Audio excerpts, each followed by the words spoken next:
The night was dark, and the wind howled through the streets of Cape Town. The road leading to Table Bay Bridge was quiet, with only a few cars passing by. It had rained earlier, and the road was still wet, reflecting the streetlights like broken pieces of glass. Richard Roberts was driving alone, his grip tight on the steering wheel. His mind was heavy with thoughts about his family, his company, and the endless responsibilities that came with being the CEO of Roberts Group. He had spent his whole life proving himself, not just to his father, but also to his older brother Jason. Even though Jason was the eldest, Richard had been given more responsibility and trusted to make decisions that shaped the company. Their father had always seen Richard as more capable and disciplined, and Jason hated that. Richard's phone buzzed on the seat beside him. He glanced at the screen, a text message from an unknown number. "You're in danger. Get out now." Before he could react, bright headlights flashed in his rearview mirror. A black SUV was speeding toward him. Before Richard could swerve, the SUV rammed into the back of his car with full force. His tires skidded on the wet road. The car spun wildly, the city lights blurring around him. Then everything went silent. The car broke through the guardrail, and before he knew it, Richard was plunging into the cold, dark waters below. Meanwhile, in Johannesburg, Anna Mokoena was exhausted. She had just finished her night shift at the restaurant and was riding her old scooter back to her tiny apartment in Soweto. The streets were mostly empty except for a few taxis and late-night workers like her. She turned a corner and suddenly saw a man stumbling into the road. She gasped, squeezing the brakes, but it was too late. Thud! The scooter hit him and he collapsed onto the pavement. Anna's heart pounded. She jumped off and rushed to his side. He was drenched, his clothes soaked through as if he had been caught in a storm. Blood streaked down the side of his face, mixing with the water dripping from his hair. His shirt was torn, revealing scratches along his arms. But even with the dirt and blood, he was undeniably handsome. His jawline was sharp, his nose straight, and his lips slightly parted as he groaned in pain. His hair, though wet and messy, framed his face in a way that made him look like someone out of a movie, if that movie involved a man getting hit by a scooter in the middle of the night. "Hey, are you okay?" Anna asked, shaking him gently. He groaned but didn't wake up. A few people on the street turned to look but didn't stop to help. Panic filled her chest. She couldn't just leave him here. She bit her lip, then pulled out her phone. "I need to call an ambulance," she muttered to herself. But before she could dial, a voice in her head stopped her. Ambulances cost money. A lot of money. Anna barely had enough money to pay her rent. She couldn't afford to be responsible for someone else's hospital bill. She looked at the man again. His face was sharp and well-defined, like someone who had never struggled a day in his life. "What were you doing wandering in the street like this?" she mumbled. She sighed and made a decision she would later question. She reached down, grabbed his arms, and struggled to lift him onto her scooter. "This is the dumbest thing I've ever done," she muttered as she started the engine. She had no idea that this one decision would change her life forever. The early morning news spread like wildfire across South Africa. The headline flashed on every television screen. Billionaire CEO Richard Roberts missing after car accident, rescue teams continue search. At the Roberts Group headquarters in Cape Town, employees whispered in hushed voices as the news played in the lobby. Some gasped in shock. Others stared in disbelief. In the Roberts family mansion, Richard's mother, Margaret Roberts, sat on the couch, her hands trembling as she held onto her husband, Thomas Roberts. Tears streamed down her face. "I don't understand. How did this happen?" she whispered. Jason Roberts, Richard's older brother, stood near the window, his face unreadable. Unlike his mother, he wasn't crying. He had always been jealous of Richard, his success, his power, the way their father trusted him more. And now Richard was gone. Jason turned to his father.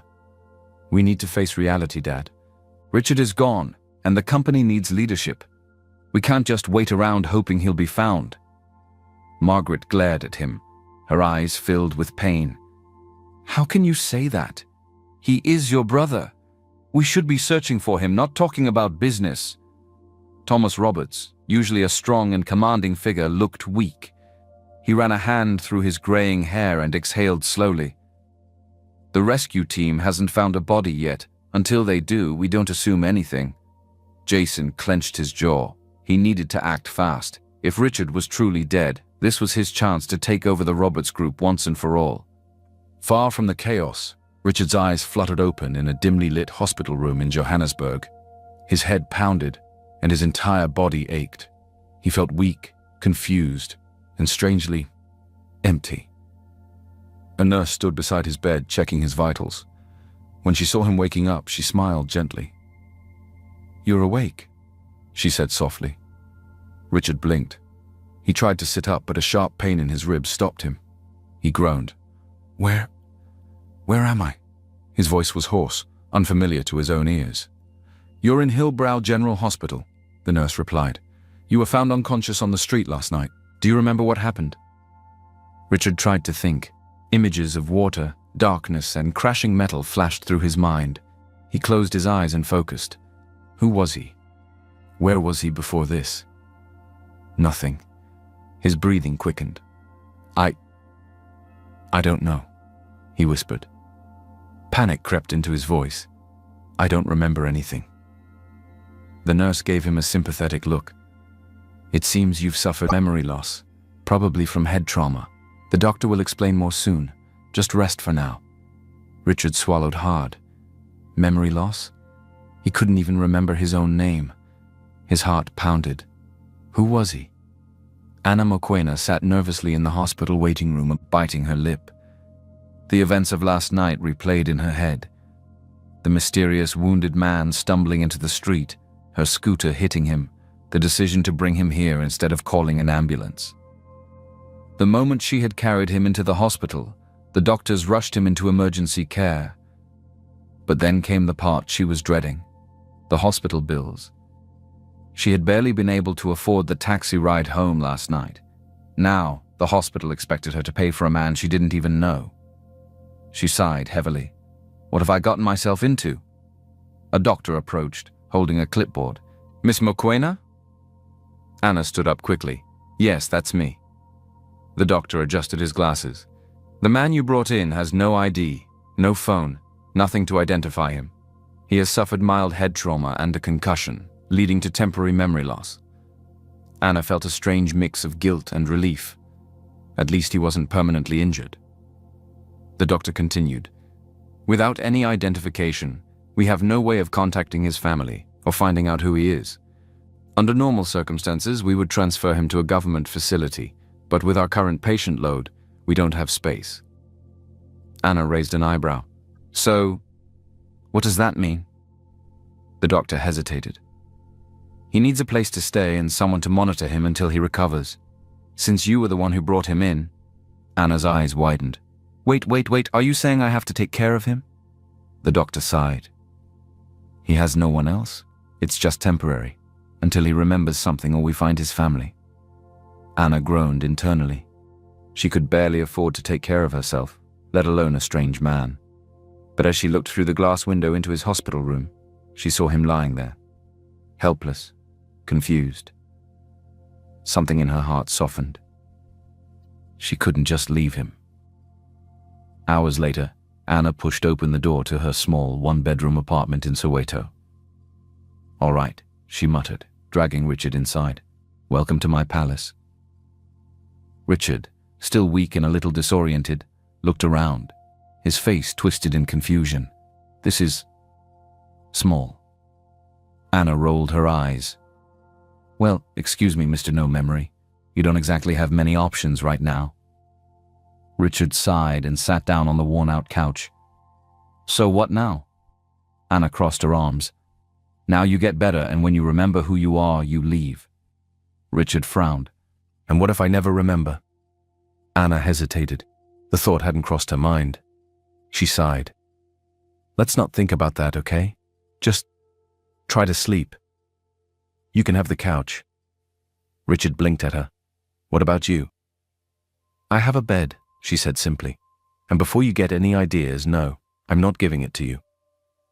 Richard smirked slightly. "I wasn't going to ask." Anna narrowed her eyes. "Good." She turned to leave, but before she could, Richard asked, "One more thing. What's my name?" Anna hesitated. She hadn't thought about that either. You don't have one," she admitted, "until we figure out who you are." Richard sighed and leaned back against the couch. "Great. So I'm just some nameless guy in a stranger's house." "Pretty much," Anna replied, grabbing a blanket and tossing it at him. As she walked to her room, she muttered, "This is going to be a disaster." She had no idea just how right she was. Anna was used to struggling. She had been struggling since the day she was born.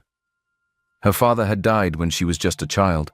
She barely even remembered him, only vague images of a strong, warm presence and a deep laugh that echoed through their tiny home. But after he passed away, life had never been the same. Her mother, Nandi Mokoena, had been an artist, talented but struggling. She painted beautiful portraits and landscapes, but in a world where people cared more about survival than art, making a living was tough. Anna grew up watching her mother work tirelessly, sometimes selling her paintings for almost nothing, just to put food on the table.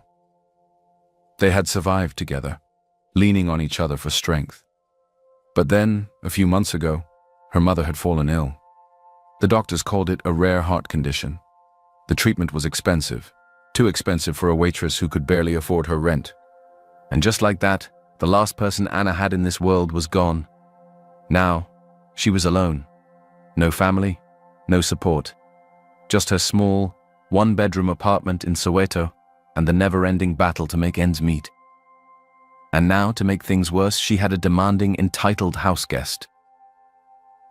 The next morning, Anna woke up to the sound of someone moving around in her tiny kitchen. She groaned, rubbing her eyes before sitting up. The handsome guy with no memory. She had almost forgotten about him. She dragged herself out of bed and walked into the kitchen, where she found him standing in front of the fridge with a deep frown on his face. He was shirtless, revealing a toned chest and strong arms, but she was too tired to care about that. "What are you doing?" she asked, rubbing her temples. Richard turned to her, looking completely unimpressed. "I'm looking for breakfast." Anna blinked. "Breakfast?" "Yes, the meal people eat in the morning," he said, as if she were the dumbest person in the world. Anna crossed her arms. "Well, unless you have money to buy some, I suggest you get used to not having it." Richard frowned. "What do you mean? There's nothing here?" Anna sighed. "No. There's no fancy breakfast, no freshly squeezed orange juice, no hot coffee waiting for you. I barely have enough money to buy food for myself." Richard looked at her as if she had spoken in another language. "Wait, are you saying you're poor?" Anna let out a humorless laugh.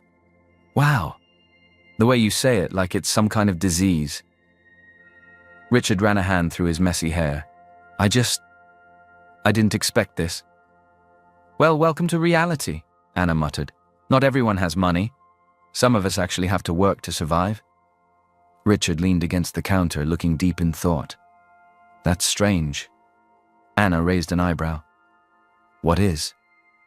He hesitated before answering. "I don't know why, but it just doesn't feel like something I would be used to." Anna studied him carefully. He was confused, but there was something else in his expression, something uncertain. "You don't look like someone who's used to struggling," she said slowly. "Your hands, they're too smooth, no calluses. And the way you talk, the way you expect things to be handed to you." Richard looked at his hands as if noticing them for the first time. "You might be rich," she continued. "That would explain why you're so entitled." Richard frowned. "Maybe." Anna sighed. "But until you remember, none of that matters. Because right now, you're broke, and you're in my house, which means you follow my rules." Richard met her gaze. "And what are those rules?" Anna took a deep breath. 1. You do not demand things from me. If you want food, you find a way to earn it. 2. You do not complain about my apartment. It's all I have, and you're lucky I even let you stay here. And 3? She stepped closer, jabbing a finger at his chest. 3. You better not make my life harder than it already is. Richard smirked slightly. You're very bossy, you know that? Anna rolled her eyes. And you're very annoying. Now get out of my kitchen. Richard chuckled but didn't argue. Instead, he walked to the couch and flopped down with a sigh. Anna rubbed her head. This was going to be harder than she thought. Richard had never known hunger. Not real hunger. Not the kind that gnawed at your stomach and made your head spin when you hadn't eaten properly for days. Yet here he was, sitting in Anna's tiny apartment, staring at a half-empty loaf of bread and a nearly finished jar of peanut butter. Is this breakfast? He asked, frowning. Anna, who was pulling on her shoes, barely glanced at him. Unless you can afford something else, then yes. Richard sighed and picked up a slice of bread. He had been here for only 2 days, and already he was realizing how little Anna had. There was no stocked fridge, no expensive coffee, no lazy mornings with breakfast served on a tray like he imagined life should be. Even with his memory gone, he always felt things should be handed to him. It was an unexplainable instinct he couldn't explain. But somehow, this was survival, and he hated it. Anna grabbed her bag and slung it over her shoulder. Come on, you're coming with me today. Richard raised an eyebrow. Coming where? To work, she said simply. You need food, don't you? Well, you better start earning it. Richard stared at her, then down at the dry bread in his hand. He sighed again. Fine. The moment Richard stepped into the small fast food restaurant where Anna worked, he knew he wasn't going to like it. The place smelled like oil and fried chicken. The counters were covered in stains, sizzling grills, and impatient customers yelling their orders. Anna walked up to the manager, a short, tired-looking woman named Mama Kanye. Morning, Mama Kanye, Anna greeted with a small smile. I brought a friend. He needs a job. Mama Kanye eyed Richard from head to toe. Friend? She scoffed. He doesn't look like he's ever worked a day in his life. Richard straightened. That's not true. Anna smirked. Really? What's the last job you had? Richard opened his mouth, then closed it. He had no answer. Mama Kanye chuckled. That's what I thought. Anna leaned in. Please, Mama. Just let him try. Mama Kanye sighed. Fine, but if he messes up, it's on you. Richard gave Anna a side glance. Thanks for the vote of confidence. She grinned. You'll survive. Richard had no idea that working in a fast food restaurant could be so hard. He struggled with everything. He burned his hand on the fryer. He spilled a tray of drinks on a customer. He mixed up orders and got yelled at by an angry mother who wanted a chicken burger but got a veggie wrap instead. Are you doing this on purpose? Anna asked as she watched him struggle to carry a tray of food without dropping it. No, Richard muttered, balancing the tray carefully. This is just not what I'm used to. Anna snorted. Yeah, I figured.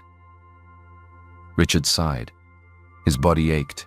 His clothes smelled like oil, and his pride had taken a serious beating.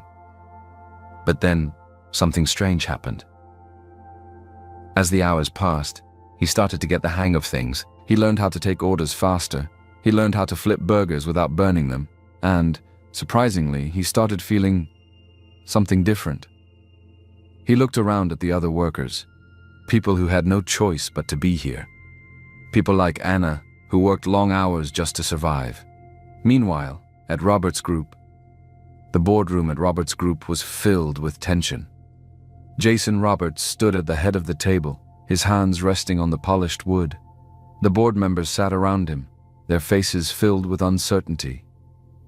It's been days, Jason said, his voice calm but firm. We have no news on Richard. The search teams have found nothing. It's time to face reality. He's gone.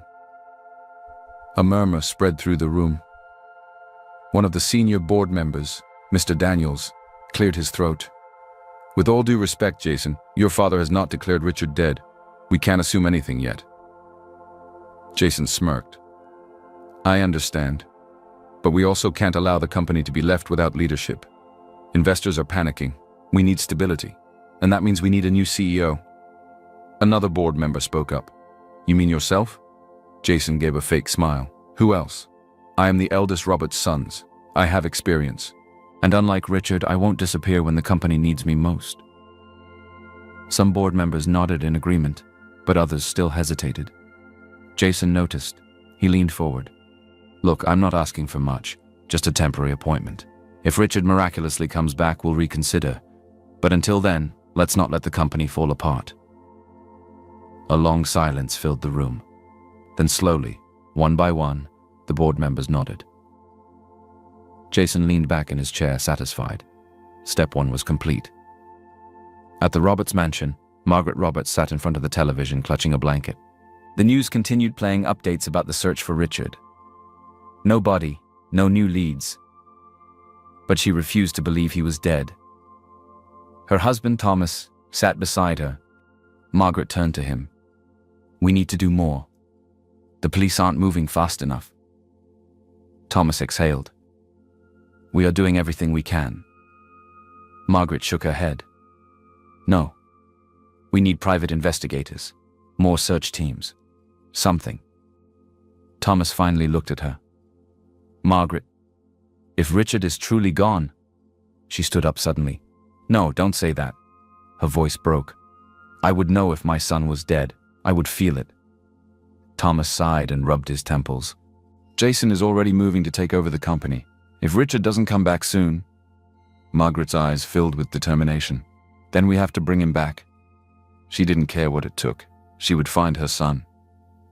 Meanwhile, far from Robert's family mansion, Richard never thought he'd say it, but he was getting used to waking up on a couch. Sort of. His body still ached every morning, his muscles sore from the long shifts at the fast food restaurant, and he still hated the feeling of not knowing who he was. But something about the small, messy apartment in Soweto was starting to feel familiar. Anna, on the other hand, was not adjusting to him as well. Every morning she had to remind him of basic things. Mr. No Memory, stop using all the hot water. You're not in a hotel. M&M, don't just throw your clothes everywhere, pick them up. Mister, that was my last slice of bread. His response was always the same, a lazy smirk and an annoying shrug. You told me to act like I live here, he'd say. So I am. Anna groaned, not like that. She was convinced that he had been a rich man in his past life. There was no other explanation for how clueless he was about basic survival. After 2 days at the restaurant, Anna decided Richard needed to try something different. You're not completely useless, she admitted, crossing her arms. Richard smirked. Wow, Anna. That almost sounded like a compliment. She ignored him. You're still too slow for the restaurant, but I think you do better at Lebo's supermarket. It's a little quieter, and they need extra help in the evenings. Let me guess, Richard said, raising an eyebrow. You work there too? Anna shrugged. Gotta pay rent somehow. So that evening, Richard found himself at Lebo's supermarket, wearing an apron and standing behind a cash register. The store was small, with shelves stacked with canned food, fresh vegetables, and everyday essentials. A few customers walked in and out, greeting each other casually. It was much calmer than the restaurant. But it was still work. And Richard was terrible at it. He struggled with scanning items. He kept forgetting to greet customers, and he had no idea how to bag groceries properly. At one point, an old woman looked at him and sighed. You're handsome, but you're very slow. Anna burst out laughing from across the store. I'm trying, okay? Richard muttered, glaring at her. By the end of the shift, his legs were sore and his back ached. He had never been this exhausted in his life. How do you do this every day? He asked Anna as they walked home. Anna chuckled. I don't have a choice. Richard sighed. Well, this sucks. Anna smirked. Welcome to the real world. The more time they spent together, the more Richard and Anna bickered. It was almost too easy to argue with him. You're using way too much of that dishwasher, Anna groaned one evening as she watched him wash dishes. Richard frowned. How much am I supposed to use? Not half the bottle. A few days later, she caught him struggling to sweep the floor. "Are you seriously holding the broom like that?" she asked, raising an eyebrow. Richard looked down at his grip. "What's wrong with it?" Anna shook her head. "It's just wrong. Give it to me." Richard refused. "I can do it." "Mr. No Memory, you're sweeping dust under the couch." "It's fine." "It's not fine." But for every moment they argued, there were also moments of quiet understanding. One night after work, Anna sat on the couch, rubbing her tired feet. Without saying a word, Richard grabbed her foot and started massaging it. Anna tensed. "What are you doing?" "You looked like you were in pain," he said simply, not looking at her. "And I figured, maybe I should do something nice for you for once." Anna swallowed. Her heart pounded, but she quickly covered it up with her usual attitude. "Well, don't expect me to return the favor," she muttered. Richard smirked. Didn't ask. As the days passed, Richard started noticing small things about Anna, like how she hummed softly when she was cooking, or how she always tapped her fingers against her leg when she was thinking. He found himself staring at her sometimes, wondering why being around her felt so natural. Anna, on the other hand, was just as confused. She knew she should be annoyed by Richard. He was arrogant, lazy, and completely useless when it came to housework. But then there were moments, small, unexpected moments, where he made her laugh or showed a rare moment of kindness, and she felt something strange in her chest.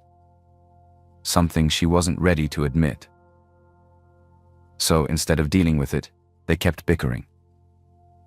Because it was easier than facing whatever was happening between them. Meanwhile, at Roberts' group, Jason Roberts sat in his office staring at the latest reports. The company was unstable. Investors were losing confidence. He needed to move quickly.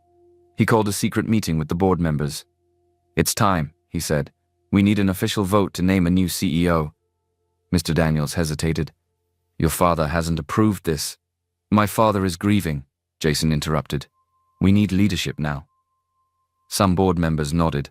Others still looked unsure. Jason smirked. "Don't worry. By next week, Roberts' group will have a new leader." Richard's dreams were strange. Every night he would see blurry images, people he didn't recognize, places that felt familiar but distant, moments that disappeared before he could grasp them. A man's voice, deep and authoritative. A shining glass office.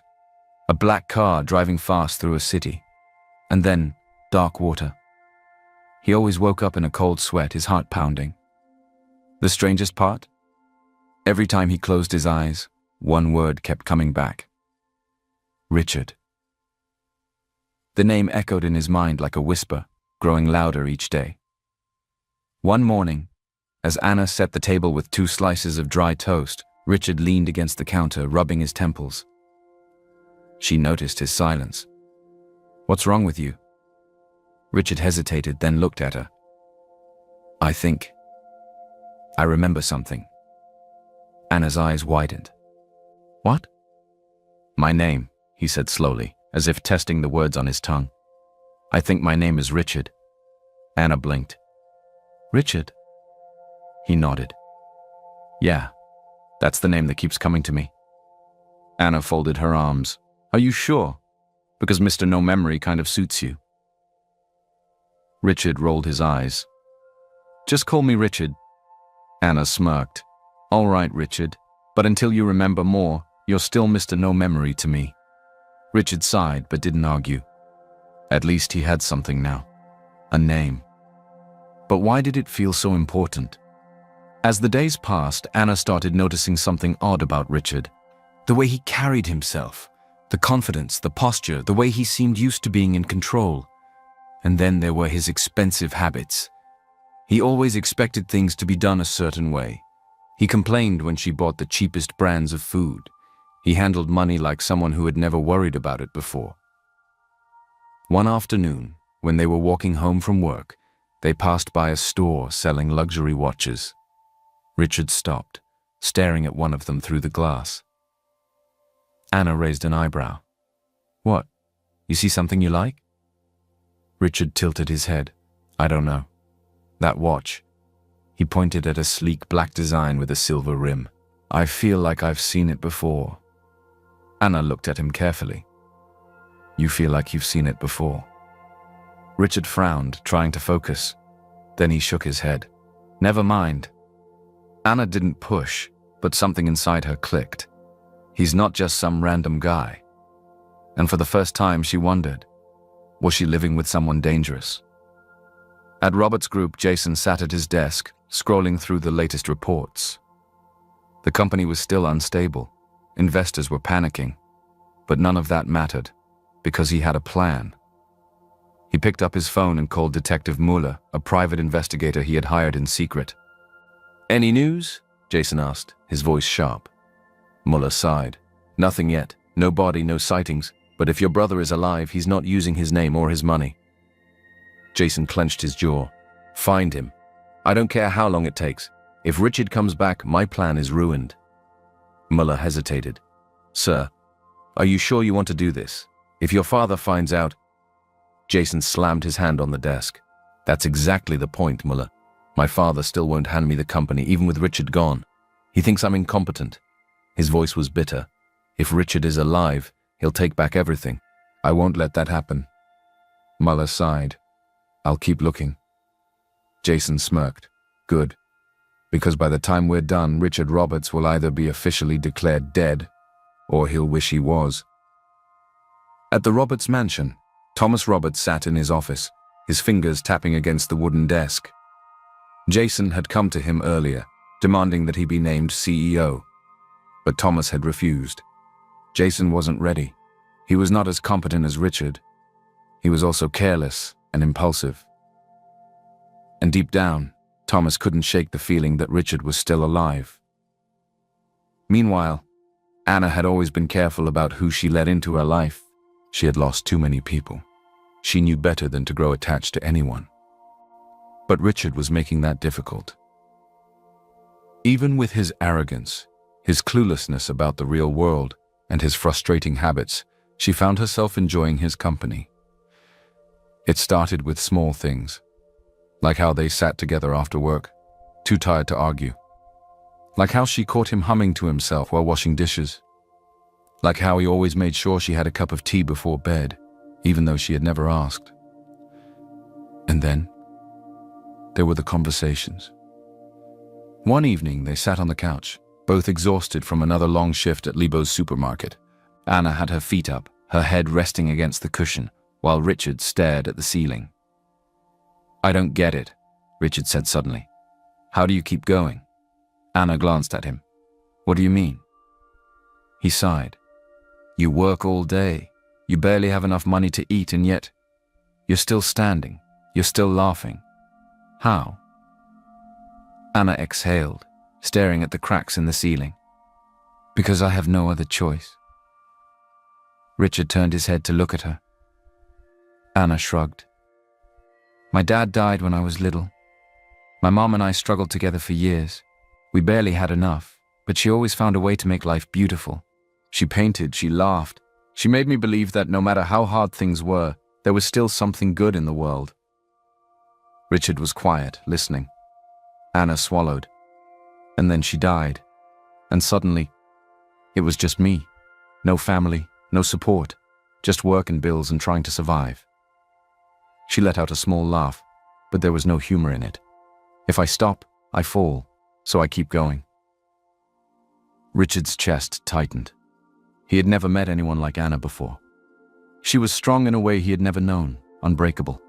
And suddenly he wanted to know more. What was she like? Your mom? He asked softly. Anna smiled faintly. She was warm. She was full of color like her paintings. She made me believe I could do anything. Richard studied her, watching the way her face softened when she spoke about her mother. I think she'd be proud of you, he said. Anna's breath hitched. She looked at him, searching his face, and for the first time she didn't see Mr. No Memory, the clueless man who had crashed into her life. She saw Richard, and that terrified her. Of course, the deep conversations didn't mean they had stopped arguing. You left the toilet unkept again, Anna grumbled as she wiped down the bathroom sink the next morning. Richard smirked. You act like that's a crime. "It is," Anna shot back. "One more time and I'm kicking you out." Richard chuckled. "No, you won't." Anna glared at him. "Try me." A few minutes later, Richard was struggling to fold the laundry. Anna watched from the kitchen, amused. "What are you doing?" Richard huffed. "Folding clothes. Clearly. That's not folding, that's wrinkling." Richard groaned. "I don't understand why people even fold clothes. You just wear them again." Anna rolled her eyes. "You definitely came from a rich life." He smirked. "You're just jealous." She threw a dish towel at his face. And even though they bickered, there was something different now. The tension between them wasn't just from annoyance. It was something else, something dangerous. One night, Anna came home later than usual. She had worked a double shift, barely eaten, and her body was aching from head to toe.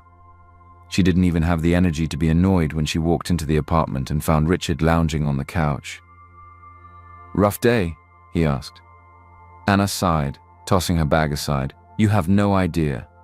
She sat down heavily on the couch, rubbing her temples.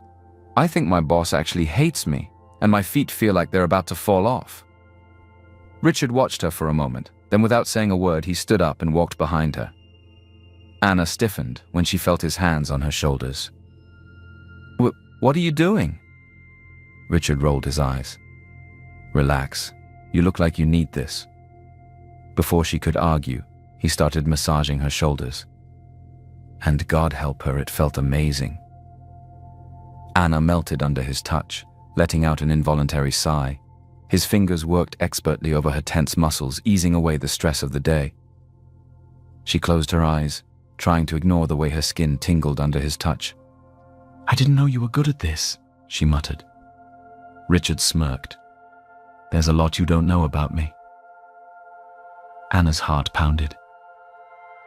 She turned slightly, looking up at him. He was so close, closer than they had ever been.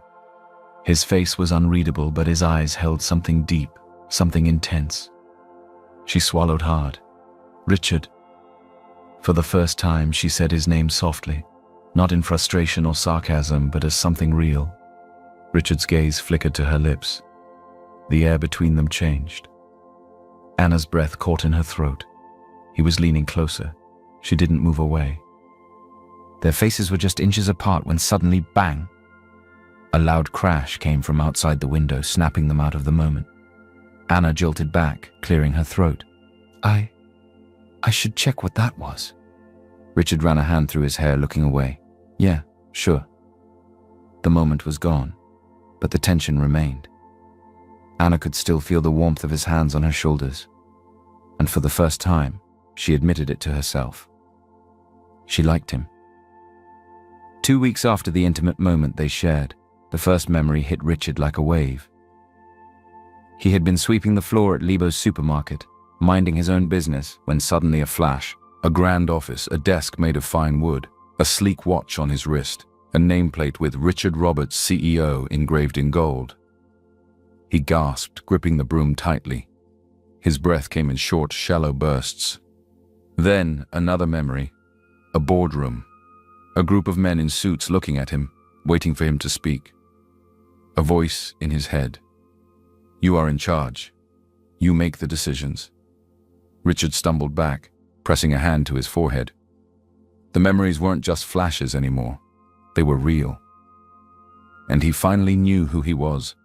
Everything came back like a flood in just an instant.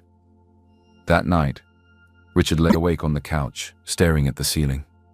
"I'm Richard Roberts, CEO of Roberts Group, a billionaire." The knowledge felt heavy. He had spent weeks living as a nobody, struggling to work, surviving on Anna's kindness. And now, he remembered it all.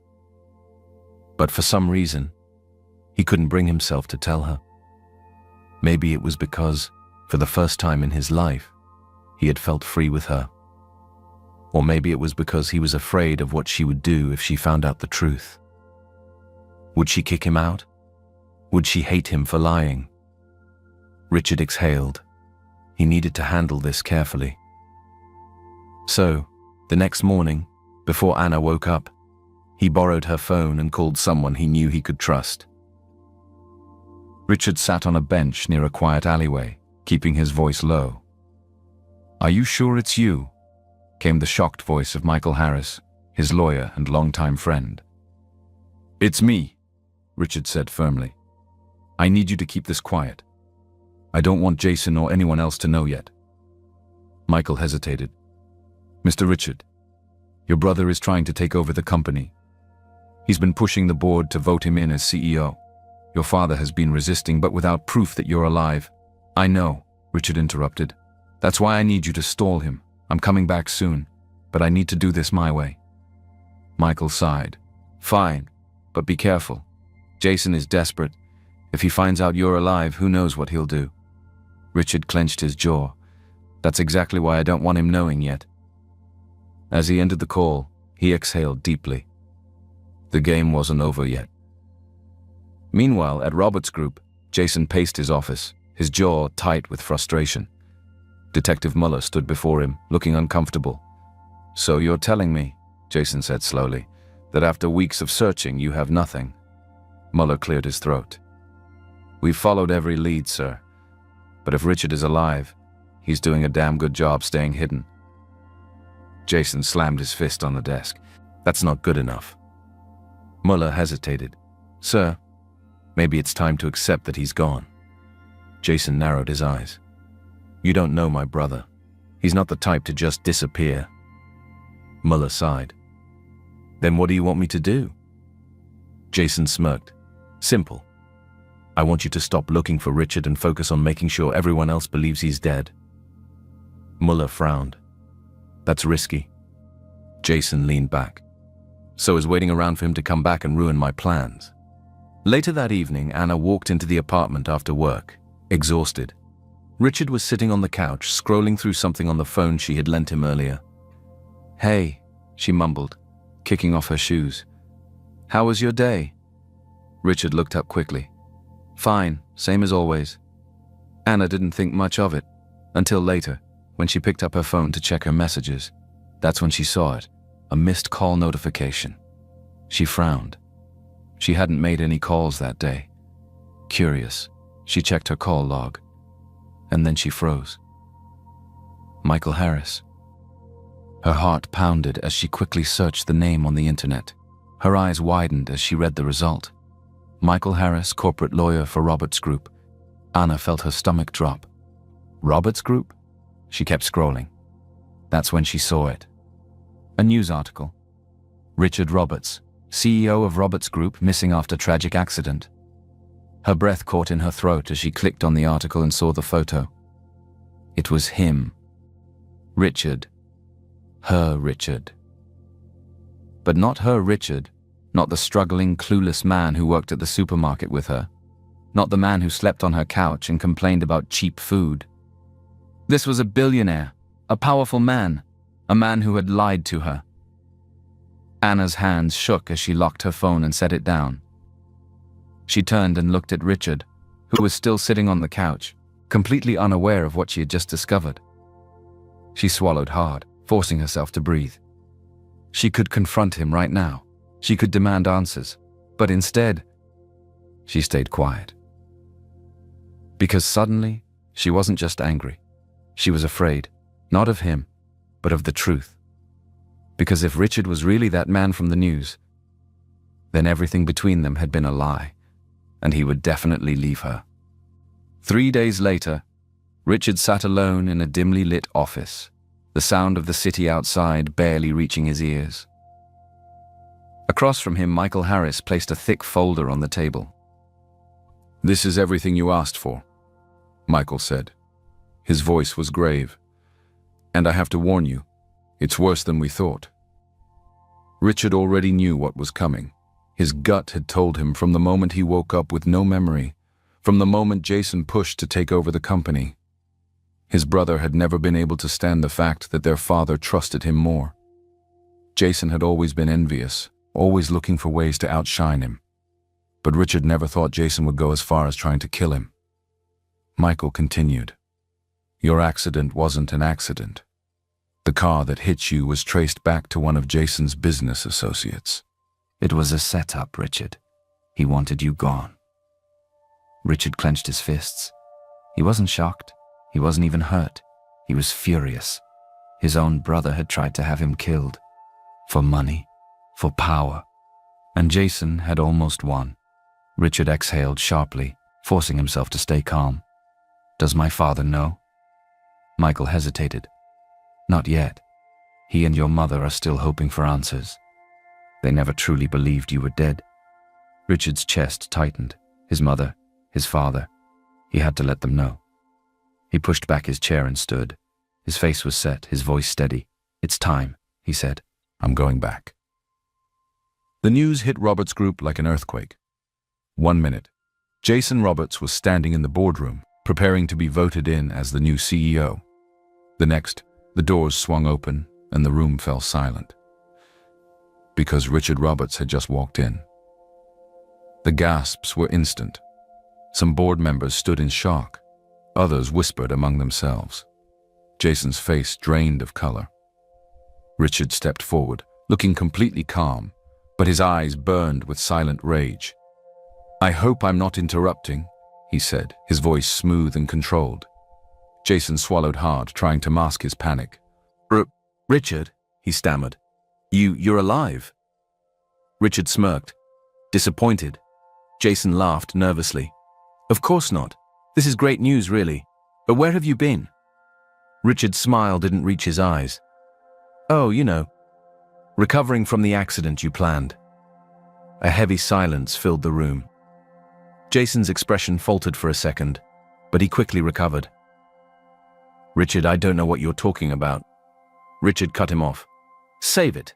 I have proof. The car that ran me off the bridge, traced back to one of your business partners. You paid someone to have me killed. A ripple of murmurs spread across the table.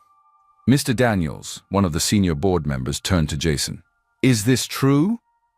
Jason scoffed. This is ridiculous. Richard, I would never. Richard pulled out a folder and tossed it onto the table. I had a private investigation conducted. Every transaction, every meeting, every detail, it's all there. Jason didn't even look at it. He clenched his fists. So what? Are you going to have me arrested?